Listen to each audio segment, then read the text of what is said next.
The story revolves around a young, attractive couple, Mickey and Jules, who are planning a robbery at a gas station. Wearing animal masks to conceal their identities, they threaten the owner with guns, steal all the money and food, and then flee in their car. They are drug addicts who have successfully committed numerous robberies before. Not only are they unconcerned about being caught, but they also thoroughly enjoy their success. Their next destination is Florida. However, as they cross a forest, their car breaks down. Mickey discovers they've run out of gas and there are no gas station nearby. He lies down dejectedly in the middle of the road. Suddenly, Jules notices a mailbox across the street, indicating a nearby house. They head towards it and find a large, deserted mansion with a car parked in the garage. They decided to break down the door and go to the car to steal some gasoline. The two of them split up to find the garage door key. Mickey then found an old video camera. Without thinking, he threw it away, not noticing that the screen was on, revealing the two victims tied to chairs. After searching everywhere for a while, they still couldn't find a key. Mickey found it strange that such a large house didn't have a spare key. Unable to get into the garage, they opened the basement door and went down, hoping to find some leftover gasoline. The basement was dark and gloomy, sending chills down their spines. After searching for a while and finding nothing, just as they were about to leave, they suddenly discovered a scruffy-looking little girl tied up in a corner.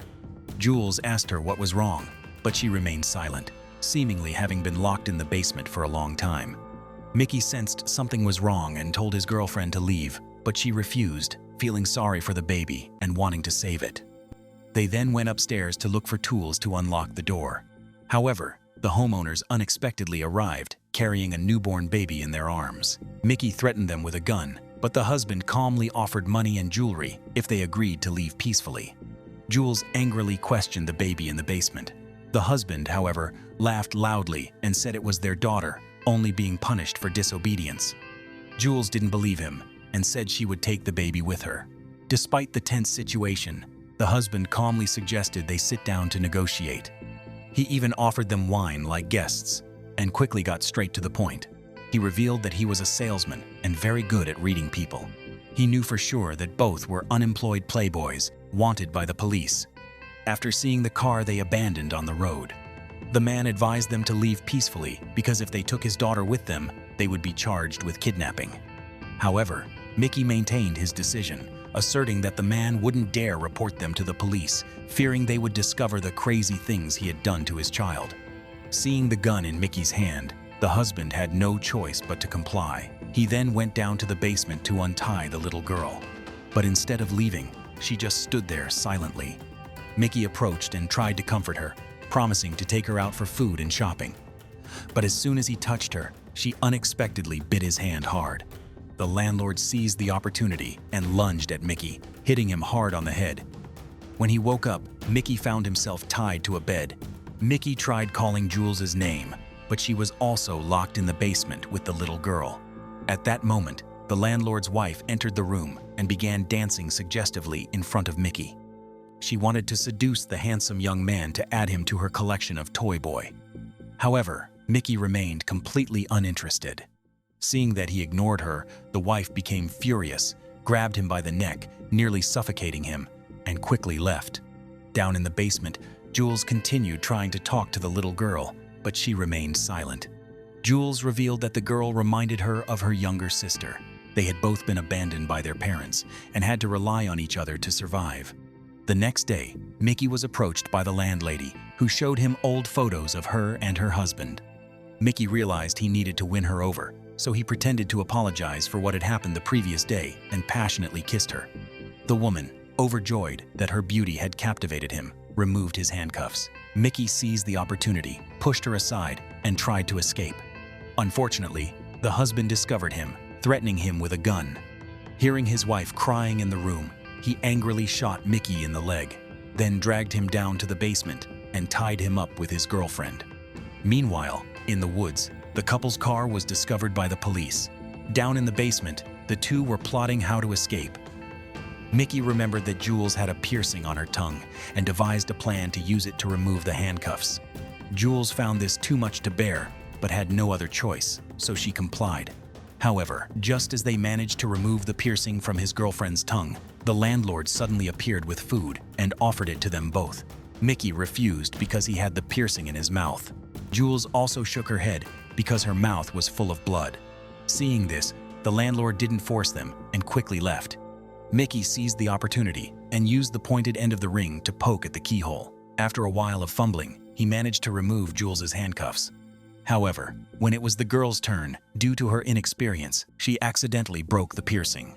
With no other options, Mickey told Jules to hide alone and find help. The little girl pointed towards the corner of the basement, where there was a storage hole.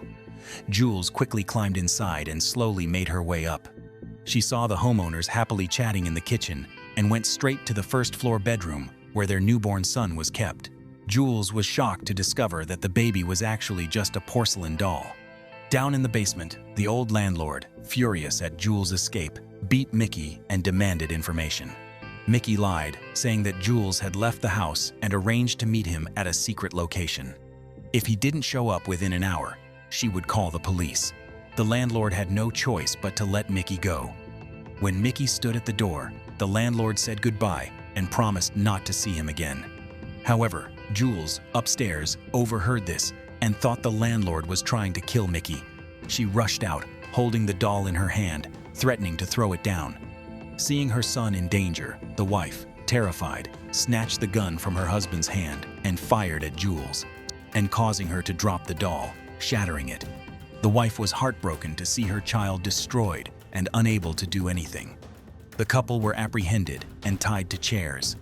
The landlord explained that his wife had been experiencing negative emotions and needed to cook to regain her balance.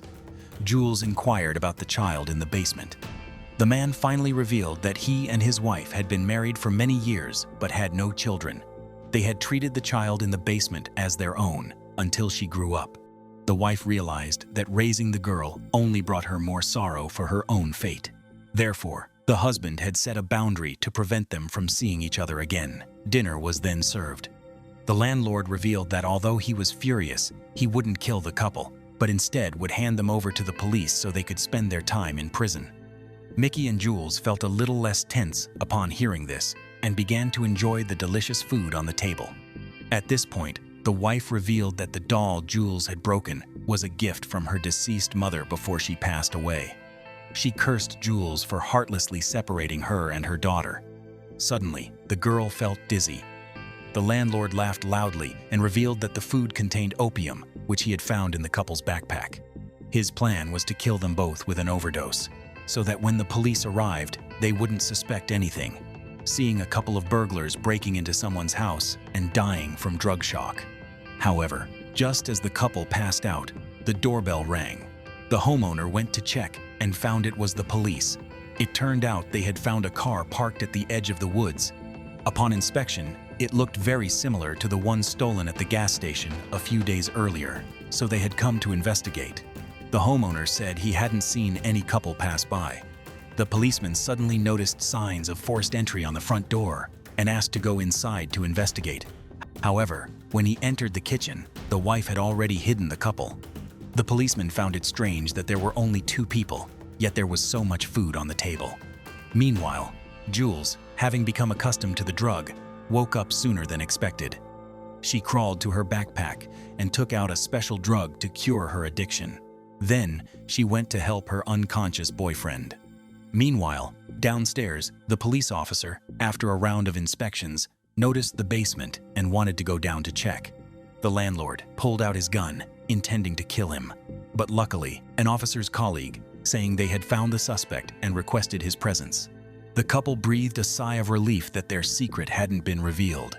After seeing the police officer leave, they went upstairs and found the couple had disappeared. A shoe was left outside.